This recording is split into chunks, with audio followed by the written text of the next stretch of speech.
Today, we're going to take a look at a report from MJ Business Daily about extreme weather patterns, forcing cannabis growers to rethink cultivation strategies. It's going to impact the entire industry because of the fires, hurricanes in Oklahoma, you name it. Whatever the issue is with the extreme weather that we're seeing, it's going to reduce the amount of inventory as well as increase the price. So everything from hemp to cannabis is going to be affected, as well as where people go. That's including Florida. Welcome back to the Talking Hedge. I'm Josh Kincaid, capital markets analyst and host of your Cannabis Business Podcast. So the extreme weather patterns we're looking at, like Louisiana, for example, they're going to put operations on higher ground to avoid increase in storms and flooding. Colorado, they're selecting testing strains that can handle extreme weather shifts. We saw weather go from 90 degrees to 30 degrees in one day. 60-degree difference is not good for plants, especially as you get closer to harvest season. It was just like last year where we had some early rains and that affected some late bloomers. A lot of Blue Dream got destroyed because that takes a little bit longer. So definitely going to impact the way that strategy works and where people are growing, what they're growing, how they're growing. California, for example, you're seeing growers that are showing new interest in shorter cycle varieties, including ruderalis, which goes through its flowering cycle, even when variations in sunlight. So in addition to the wildfires, you're seeing floods, early freezes. Cannabis growers are obviously being forced to reevaluate risk and consider changes to cultivation practices, as well as maybe look at a better bean. There's definitely seeds or beans that you can buy based on longitude, latitude. There's experts out there that you can look up. Mike West is one of them. Also Jerry Whiting, Mark Hubbard. There's people that are out there that have been doing this for a long time that are really good at what they do.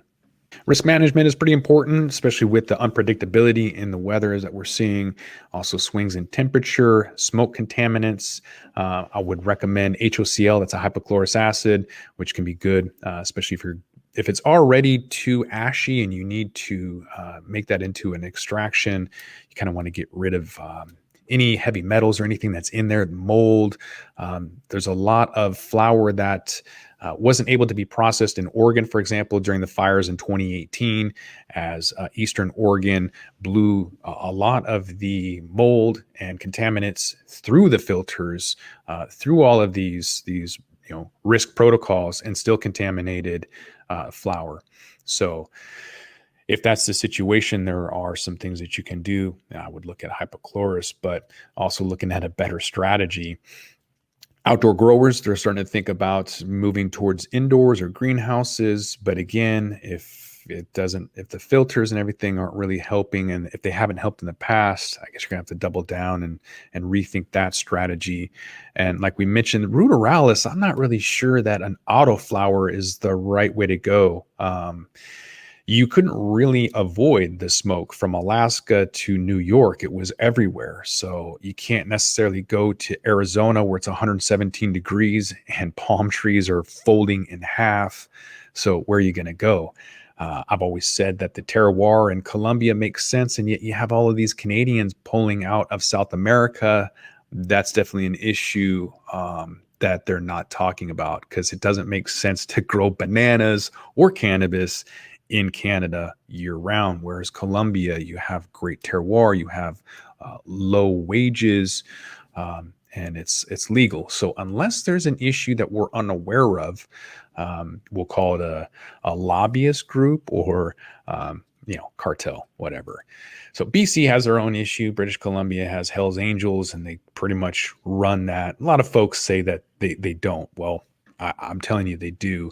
Kind of like people in Japan who are thinking that the Yakuza isn't in business anymore. Well, they are. So it's just a head tax. If you want to do business there and they come to your door, you pay your tax or you go out of business. So it's just something that's been around for a long time. I'm definitely not advocating it. I'm just telling you how it is. And all of those things impact the cannabis industry, supply chain, you name it. So whether it was the fires or flooding or hurricanes, 2020 has become quite the interesting year. Everything's going to be exorbitantly higher. Consumers are going to have to get used to paying really high prices as well, with fewer options in the meantime. And that includes CBD. Regardless if it's hemp or cannabis, a lot of those crops have been wiped out. And so some of the recommendations, if you will, is to find better property, and yet it's so difficult to find it already.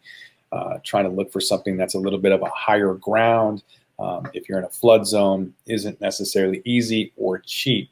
And so when you even try and restrict those options even more, it's going to be incredibly difficult or really expensive. So you're going to have to ask yourself, is this the right state to grow in? Do I really need or want to grow in Florida or Oklahoma?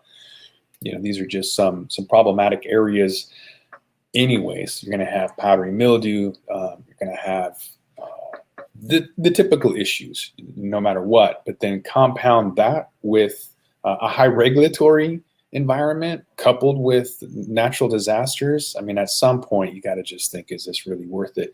Once legalization happens, they're not even going to want to grow in Florida. It's going to be way too expensive when somebody else in Oregon is able to do it for $1.30, and you find Florida is having to pay $3 because of all of the issues, or having to go indoors, maybe just isn't profitable enough.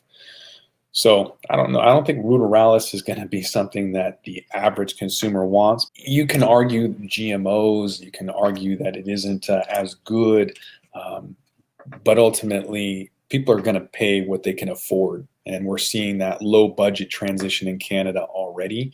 And that's just a matter of time once disposable income is crushed and people can't really afford groceries. They're going to still want to go towards sin. And the sin stocks that we've seen being tobacco and alcohol, gambling, defensive stocks, and now cannabis stocks, those all do really well in times of distress, in times of recession or economic depressions, which we're leading into right now, being that everything is closed down and nobody is able to go to work unless you're essential or disposable, however you want to put it.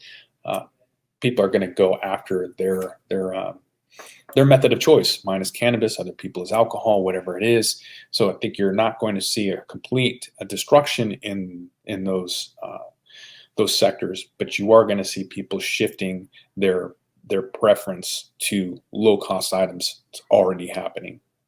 Not everyone's going to be able to afford to change locations or even states if they're a resident. That's also going to impact out-of-state investors. So with the cost of indoor, the cost of lighting, and all of those additional costs are definitely going to limit or maybe further the amount of players in the game, creating more capitulation, more consolidation, more mergers, or just people exiting the game. I think it's going to have a dramatic impact, especially with legalization and the competitiveness with Canada already trying to get as much as $6 a gram when their counterparts in the U.S. are doing it for $1.30. Just a matter of time before those shareholders get wiped out. So just got to come back to Talking Hedge and find out what happens. With that, we're going to roll this one up. I'm Josh Kincaid. This is the Talking Hedge. Don't forget to like, share, and subscribe, or don't, and I'm out. Don't forget to smash that like button on your way out and check out these other videos that we've got.